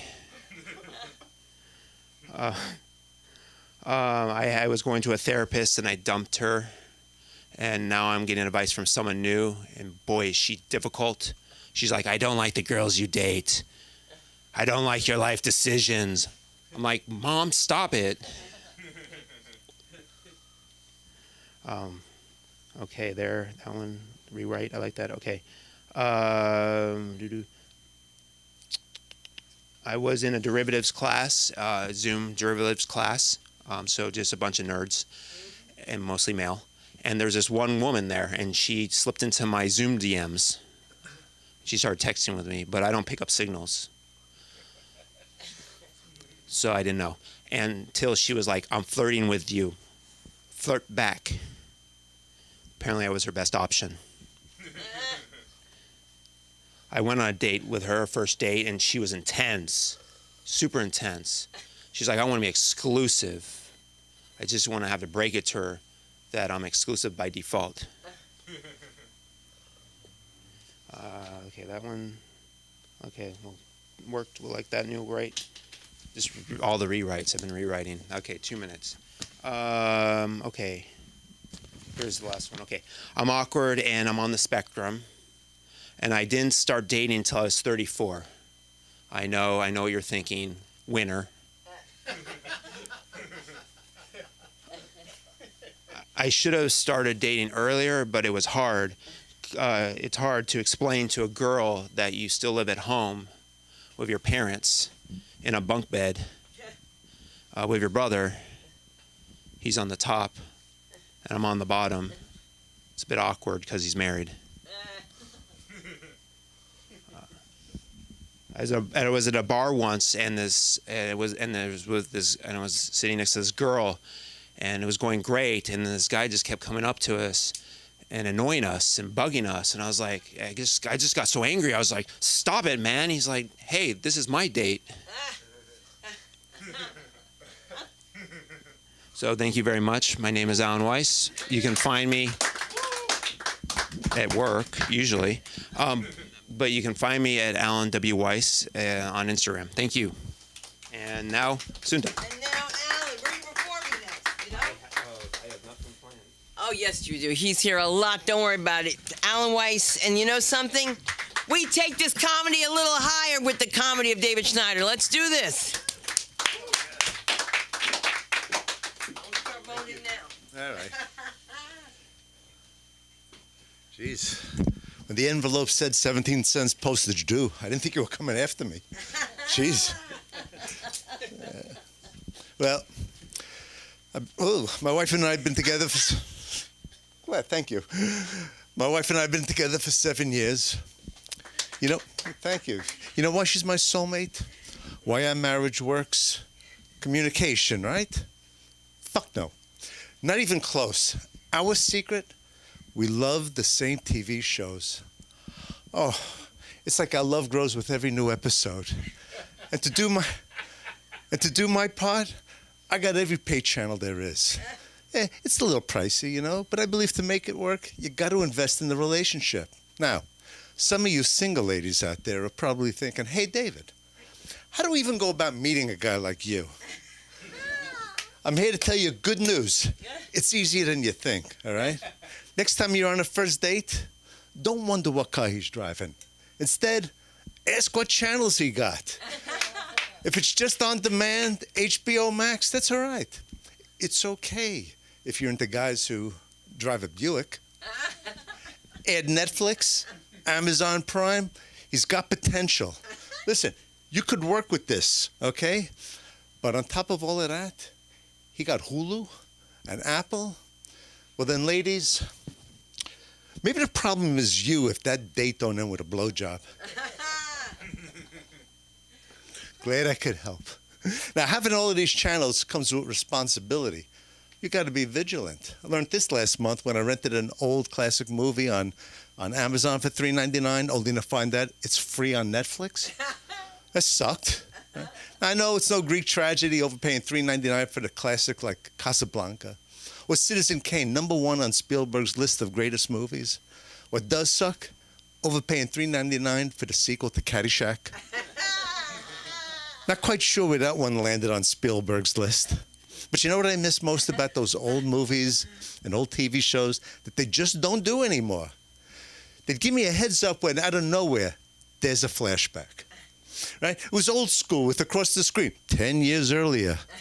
Right then I knew it's 10 years earlier. Now it's on me to notice we're suddenly back in the 80s because the main character is wearing dolphin shorts listening to a Walkman. If they're not going to tell me it's a flashback, then the characters got to start wearing name tags. The only show that my wife liked, I just didn't find believable, A Handmaid's Tale. Did you see it? Did you like it? Sucked, right? Oh, he liked it. Oh, I didn't find it believable. Look, if you don't know, it's based on a book by Margaret Atwood, where men control everything, women have no rights. Wives must obey their husbands, and if they can't conceive, the husbands get to have sex with a handmaid whenever they want to get the handmaid pregnant. And I don't know, after watching all that crazy misogynistic bullshit, okay, I'm supposed to ignore reality and logic and believe a woman wrote that book? Come on. No, seriously, totally ruins the fantasy. My wife and I like to watch documentaries about serial killers and how they're caught. Love that forensic science stuff, right? Here's the problem is, Netflix will make recommendations based on these shows. Since you like body dismemberment, how about these shows, you sick fucks? Worried the FBI is going to show up. We binge-watched all 6 seasons of Downton Abbey just to cleanse our viewing history. I saw this great documentary about historic buildings on PBS. I like PBS. I watch PBS from time to time, you know, until they start begging for money. Then they can go fuck themselves, making me feel like a freeloading sack of shit because I watch for free. Trying to entice me to buy a membership with a once-in-a-lifetime gift like the greatest hits from the Carpenters. As if I got the willpower to walk away from that. The documentary was amazing, though. Did you know it only took 2 years to complete the Eiffel Tower? An amazing piece of architecture. And only 1 year to complete the Empire State Building. An amazing piece of engineering. Both buildings together, combined, only took 3 years. Made me think, you know what else also only took 3 years to complete? The final season of Yellowstone. An amazing piece of shit. And by the way, am I the only one that needs a 7-hour recap for these shows? Because I don't remember shit. I don't know if there's any editors from these shows out there, but if there are, asshole, don't be cute. Put the recap scenes in the same fucking order as originally shown. Right? It's like I'm trying to figure out a Rubik's Cube. Wait, this scene here, doesn't that go 2 scenes before the other scene? Let's see. I forgot a little bit. Talk amongst yourselves. Oh, and when another problem with having years go between seasons, the actors grow older, right? For the older ones, all they got to do is put a little extra hair dye, some foundation over a new wrinkle, no big deal. But do I simply overlook Billy, that adorable, innocent 12-year-old boy from season 1 who's 6'2" with hair plugs? And here's where my wife is my soulmate, okay? Because she remembers everything about these shows. I could ask her anything and get an answer, although occasionally I'll ask something that actually makes her question the marriage. I'll know this because her answer starts off with 2 words. 2 words that puts chills down my spine. Literally, emasculates me, makes me want to roll up in a ball and die. 2 words. Pause it. Pause it. Pause it has never been followed by, great question. How do you think of these questions that nobody else thinks about? Must be a gift. No, pause it is followed by a 20-minute dissertation on the show. And I got a confession. Even my wife doesn't know this. Half the time, I don't know what the fuck she's talking about. I just fake that I do so I don't look like a total moron.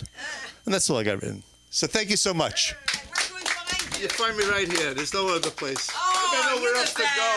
You're the best. You're the best. Wait till you see the show that's going to come out about this place. You're going to love it. It's going to be a nice little film short. Speaking of shorts, let's get up for Lee shorts. Let's do this. Yes.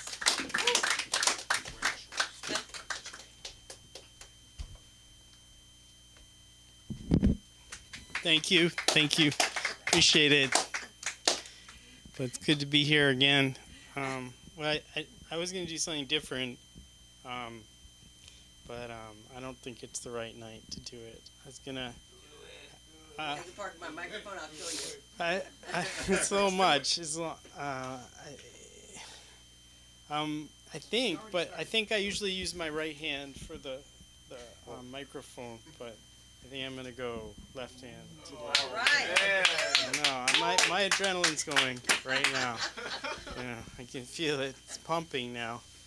Wait, it went over there. Okay, so I don't know if I can keep it there. Okay, I'll do my best. Okay, but the fact is, I'm really not here. So, at least as far as my girlfriend's concerned. If you do, I mean, I don't put it past her to bring you all in for questioning. I don't. But I can coach you first to make you see, I mean, though, she'll grill you a lot. But I think the best bet is if she calls you in, you plead the fifth, or you just say, I was really drunk and I don't remember anything. That usually works. That's what works for me. Yeah. But then out the door, I didn't have to do hard labor before I came here. She let me out, opened the door. I went. But as I'm going in the car, she says, I don't understand you. And that's what coming over here, I was trying to figure out what that means. I don't understand you.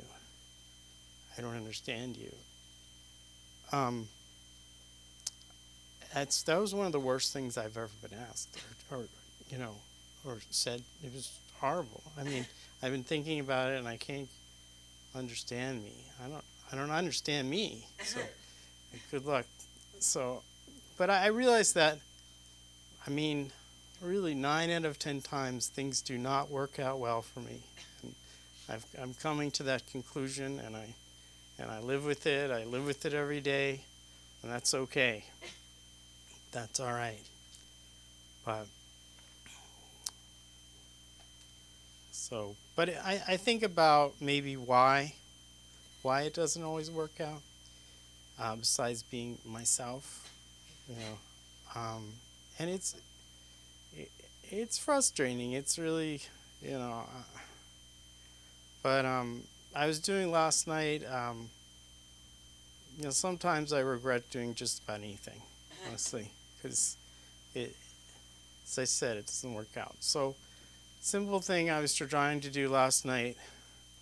I was just brushing my hair, and I got these little like wings on my hair, like this, like that, and they wouldn't go down. They would not go down, and I wasn't panicking or anything, But I got a hold of myself, and I'm thinking I was trying everything with the comb to do it, and it really wouldn't go, and it was serious, and so I thought, just why not cut them? Cut them. Well, it seemed like a good idea at the time, so I cut one, cut two, and then I realized they didn't go. They kind of went down, but then I had to keep going, And then I realized this is getting serious. I had to stop, and then I just tried to get a hold of myself.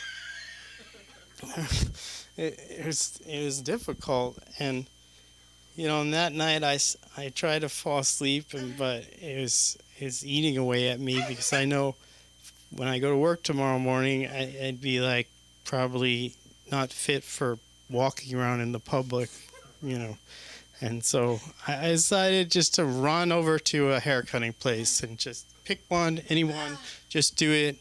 Didn't go to the salon because I couldn't bear just telling them what happened. And they were going to be like, God damn, what the hell?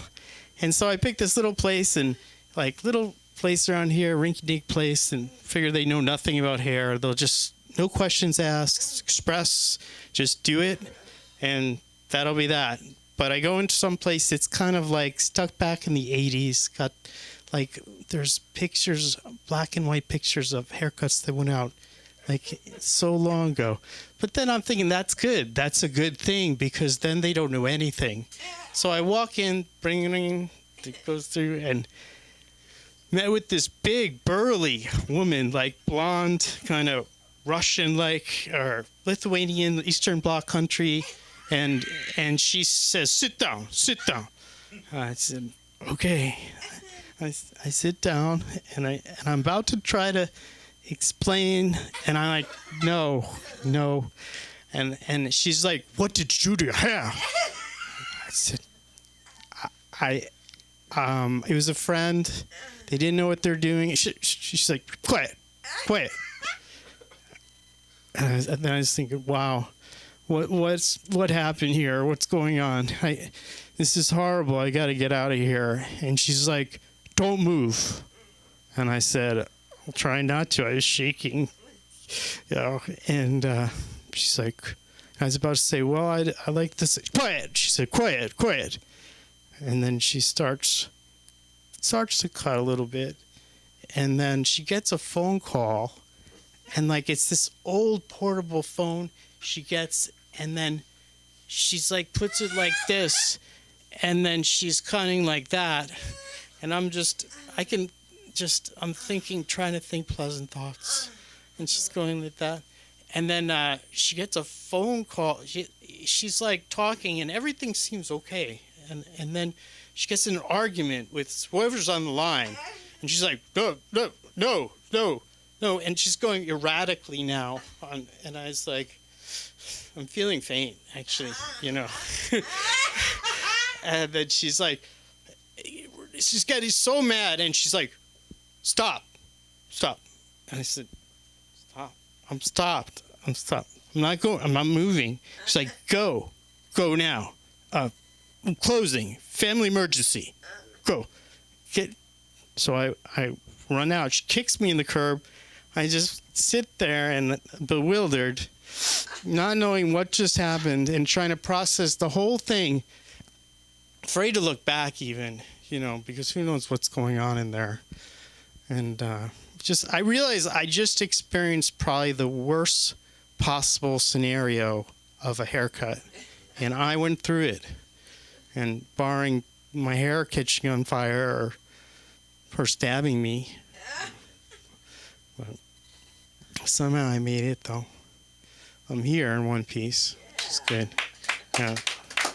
And my hair's kind of in one piece. But I was at a restaurant, 2 nights ago with my girlfriend, and it was a steak place, and she's like, waiter comes and says, okay, I'll take the order, takes her order, takes my order. I said, I'll have the steak prime rib. He's like, do you want a small one or a large one? He explains a little bit, 16 ounce, whatever. And I say, I really, honestly, I don't know what comes over me. I impulsively say things, and he says, small or large? And I said, medium.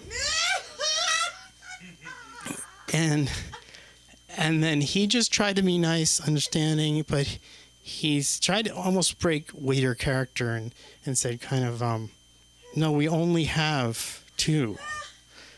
And I said, okay, I'll have the large. Walks away, and then my girlfriend just looks at me, and she's like, what just happened there? She says, what just happened there? Everything seemed going fine. Your brain seems like it was working. Does it freeze up or something? She's like, you do these brilliant things sometimes, but then you just go off the rails, and who knows what happens in there. There's some wires that are not connected enough, or, and she's like, just explain to me. I said, I can't explain to you. I can't explain. I'm sorry. And if you don't like it, I said, you got to find someone who is not as dumb as me, I guess. So, but I said, you're not so smart, because you're with me. So, all right. Thank you all for listening. And where do we find you besides Oh, Supercuts? you find me at lee.shorts.585 forward or backwards 1.1234, and if you find that, you're amazing. Amazing. And so are you. And I love the Supercuts. I love the Supercuts. Hey, listen. You have to admit this was a really quick night, but you've got to see somebody that I worked with years ago, and I'm so glad to have him back here. The comedy, the one and only George Silvestri. Let him hear you. Let's do it. Come on.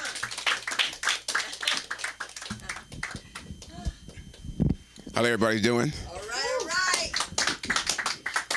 Sorry, I'm just now getting off from work. So I'm still dressed. And speaking of work, before I came here, one of my customers seen me, and they said, I haven't seen you for Christmas, so let me give you a little something. So they gave me $20 for Christmas.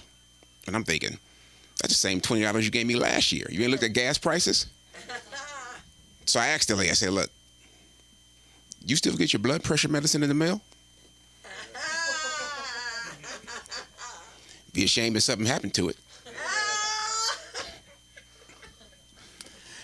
I want everybody to be careful out there today, because, on the news, I seen my ex-girlfriend. She almost got hit by a car. The car whizzed by her leg. And I seen a picture of the car, and about a week later, I caught up to the guy. And I was like, hey, man, look, either you're going to finish the job or give me my money back. I ain't pay you to scrape her. Also, everybody's worrying about Trump's in office and what their rights going to get taken away. And a friend of mine, she actually is pregnant and doesn't want to go through with it. So she asked me to take her down to the clinic. So I'm thinking, why would you want to go down to the clinic and pay all that money when you got all these nice steps in the house? She said, that'll hurt. I said, I'll push you. What's a friend for? There's 2 things in this world that amaze me. Women having babies and black guys that go on camping trips and be the only black guy on the camping trip. That's not a camping trip. That's a hunt. And you the hunt. This guy at my job asked me to go on a camping trip with 3 of his friends. Ryan, Hunter, and Matt. I'm thinking, those don't sound like no black names. Those don't sound like no black names to me. And then he said, oh yeah, Jerome's going. I said, okay, what Jerome? White Jerome or black Jerome? He said, white Jerome. And he dropped his head. And believe it or not, there's still some white Jeromes around. They're rare, but they're around. They're around. White Jeromes are like collectible items. I had a guy come up to me and say, look, I'll trade you 2 white Jeromes for a black and a Hispanic that graduated from Yale. I was like, that's rare. That's going to sound pretty good. I said, I tell you what, you throw in a black atheist and we got a deal. Also, I'm a single black man in Los Angeles, and I want to get married one day and have a girlfriend, but it has to be right. It has to be right. I want it to fit. I want it to be like peanut butter and jelly, blacks and soul food, Hispanics and salsa, UCLA and Asians. I want it to go together. And speaking of Asians, I heard on the news that there was an Asian guy in South Carolina that killed his college professor. And I was thinking, how mad can somebody be over A-?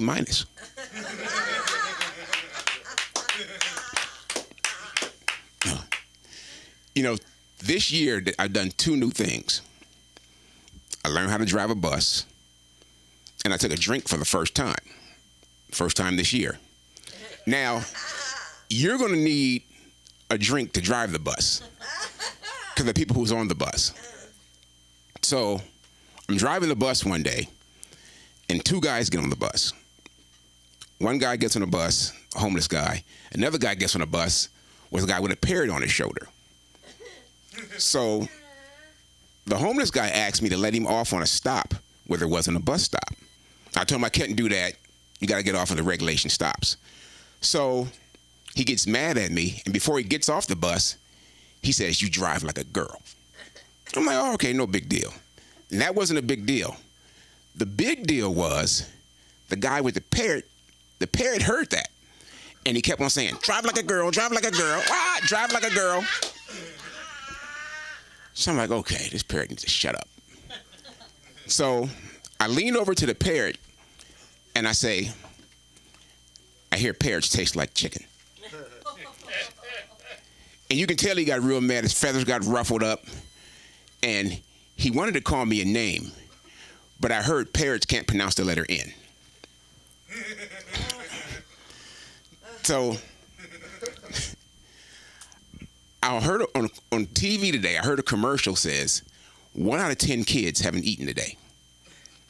And I'm thinking, that don't sound that bad. 1 out of 10, that's like a daily fast. And I'm pretty sure they let the big kids go last. So I don't have anything against kids because I actually wrote a book for kids that are in the foster home. They told me they like my book, but I got to shorten the title. So the book's called Better You Than Me, and It's Not My Fault Your Parents Ain't Shit.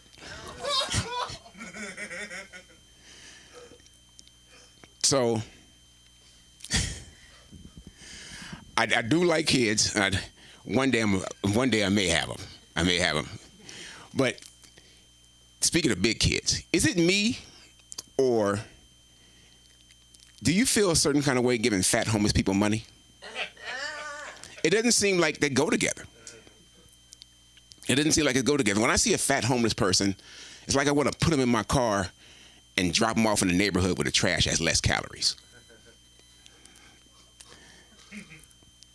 So, but homeless people are not all bad. They're not all bad. It's just they don't want to work for what you give them. Back in the day, a homeless person would actually wash your windows, tap dance for you, sing. They just want the money. So a guy asked me the other day, he says, sir, can I have $2? I'm like, yeah, you can have $2 if you can do 1,000 jumping jacks. So I was like, okay. He's like, okay, bet. So he gets to 300 and he stops. So I said, okay. I gave him 30 cents.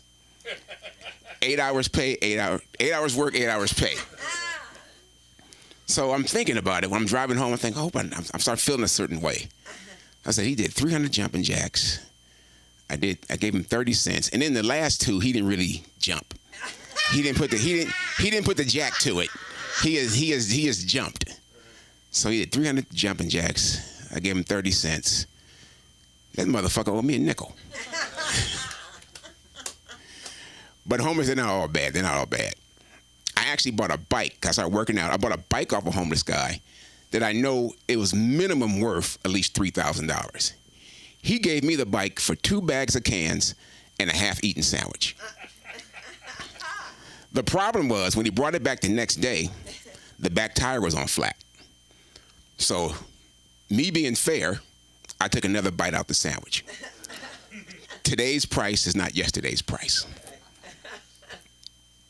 But I plan to have kids one day, so I asked my sister, could I watch my nephew one day? So she dropped him off, and she said, he won't be a problem.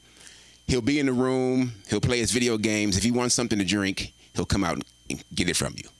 So about 5 minutes later, my nephew comes out and says, Uncle, I'm feeling kind of warm. You think you can give me something to cool me off? So I gave him something. I sent him back in the room. So he comes out about 2 minutes later, and he says, I don't know if you read this or not, but this is not Gatorade. This is antifreeze. And I figure it keeps a car cool, it keeps a kid cool. And then I have to watch my niece one day. So my niece comes over, and it's almost time for Christmas. So my niece, she says, Uncle, let me show you what I want for Christmas. So she gets this magazine, a Barbie magazine. So we're going through the magazine, and we go through the magazine, we're flipping. And then she points to this one Barbie. But this Barbie happens to be in a wheelchair. And I'm thinking, why would you want a Barbie in a wheelchair? Even the kids in the wheelchair don't want this Barbie in the wheelchair. And she's like, I just want it. So I'm thinking, well, when I was coming up, the kids will always pick a Barbie that they want to be one day. You plan on getting hit by a truck or something? So we're going through the book. So I'm looking at the book, and I'm saying, look, there's a whole lot of other Barbies you can get. I said, if you want to be in politics, they have a Michelle Obama Barbie. If you want to be a poet, they got the Maya Angelou Barbie. If you want to be a singer, they got the Whitney Houston Barbie. You just can't play with it in the bathtub. She's like, no, I want this. I was like, well, look, check this out. It's not that I don't want to get you the Barbie. It's just if I get the Barbie, I got to drive all the way downtown, go get some permits, because we're going to have to put ramps in the playhouse. And I don't want to do that. All right, everybody, my name is George Silvestri. You can find me on Instagram. That's Silvestri George 72. Silvestri George 72. SYLVESTRE George. Oh, I always spell it wrong. I always make you into an Italian. I love you, man. It's been so long. Oh, my God. We go back a long way. Was that your gun? Or are you happy to see me? Okay. I just wanted to be sure. I wanted to thank everybody for being here tonight.